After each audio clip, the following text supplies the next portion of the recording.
So including, all the things that we use in our homes, for example, to like camera, detection or whatever.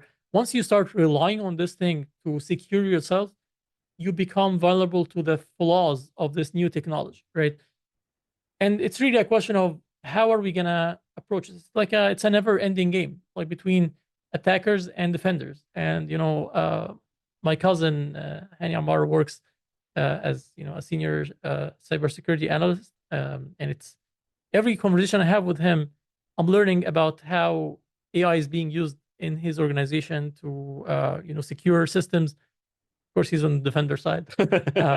But the same way, it's also used by the attackers in order to have more complicated attacks. So, for example, when you look at your phone to unlock it, well, who knows if this is your face or somebody wearing a mask? There are definitely companies that are focused on addressing this problem. So, trying to tell the difference between this your actual face or a mask that looks like your face, or is the photo? But it's a pretty hard problem. So what's it called? I think it's called singularity when AI can think for themselves. Do you think that's coming sooner or later, or you think that will never come? What's your thoughts on that? I think it's a distraction. I don't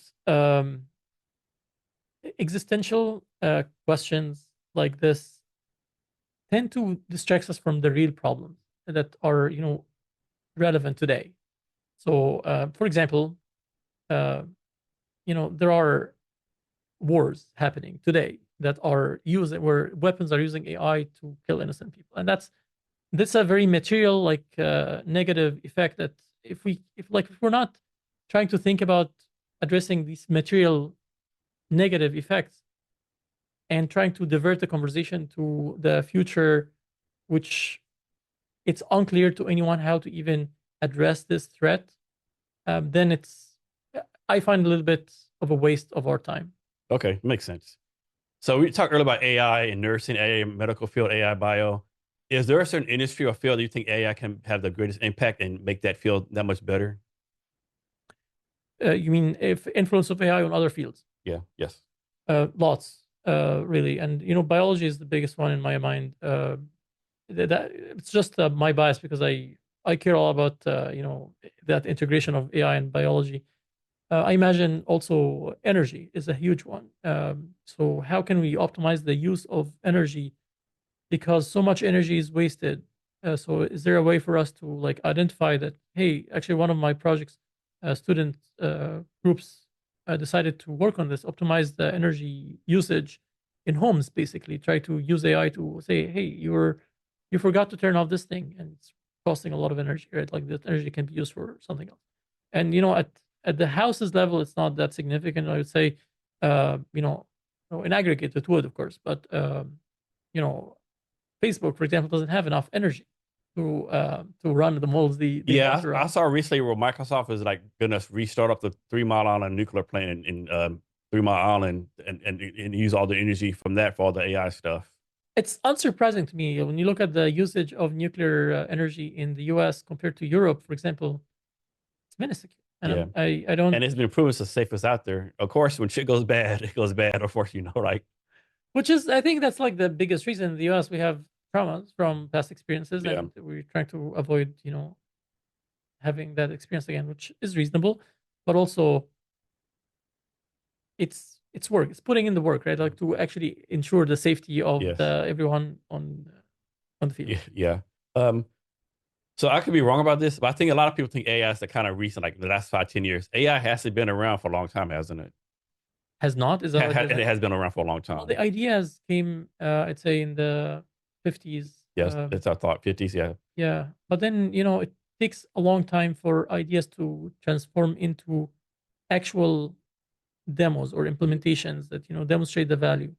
And there are two big pieces to this, right? Like there's the software piece, or like actually having the right models to solve the problems we care about, and the other piece is having the hardware that's necessary to run these, and they are both necessary. So it took us a long time to do each of them.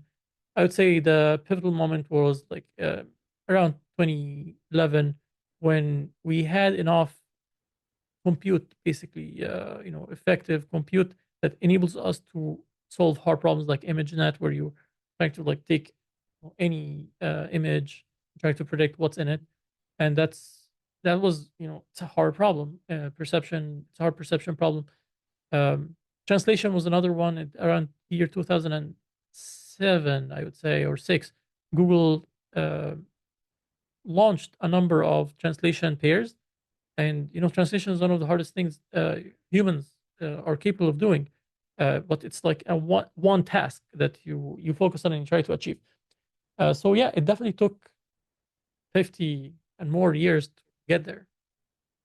So next, talk about this. On your bio, it says you co-founded the ACM chapter at Alexandria University. Can you talk about that? Yeah, it's actually fond memory. I so University of Alexandria University is the first university in Africa that had a computer science department. So it's actually and continues to be the strongest department for computer science in Africa. So I talked to my friends who are managing teams and in Microsoft and Google and Facebook, and you're hiring from all over. And based on their experiences, these are the strongest candidates that apply to their teams. And however, we have limited resources. The faculty members have only so much time. The financial resources of the university, are not enough to give the students all the experiences, especially the experiential learning experiences that they need in order to become top-notch students. So I saw that gap, and I felt like there's nothing stopping us from supplementing what the university is capable of doing as a university or as a student body. So basically, we put together. I studied what other universities are doing to address this issue, and I learned that there's something called ACM chapters present in different And what does universities. ACM stand for? Oh, Association for Computing Machinery. Okay. It's a international organization that basically it's scientific